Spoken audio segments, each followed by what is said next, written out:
విద్యుత్ bulb, phonogram వంటి వేల శాస్త్రావిష్కరణలకు పేటెంట్ను సాధించిన ప్రపంచ ప్రసిద్ధ శాస్త్రవేత్త, వ్యాపారవేత్త థామస్ ఆల్వా ఎడిసన్ చిన్నతనంలో తన స్కూలు ప్రధానోపాధ్యాయురాలు అతనికి ఒక ఉత్తరం ఇచ్చి తల్లికి ఇవ్వమనగా ఉత్తరాన్ని చూసిన ఎడిసన్ తల్లి కుమారునితో "నువ్వు చాలా తెలివైన వాడివంట, ఇంట్లోనే ఉండి చదువుకోవచ్చునని ప్రధానోపాధ్యాయురాలు తెలిపింది" అని చెప్పి ఆ రోజు నుంచి ఇంట్లోనే ఎడిసన్కు పాఠాలు నేర్పడం, గ్రంథాలయానికి తీసుకెళ్లడం చేస్తూ వచ్చింది.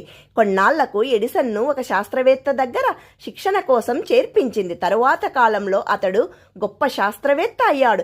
ఎడిసన్ ఒకరోజు పుస్తకాలను సర్దుతుండగా చిన్నప్పుడు ప్రధానోపాధ్యాయురాలు తల్లికి ఇవ్వమన్న ఉత్తరం కనపడింది.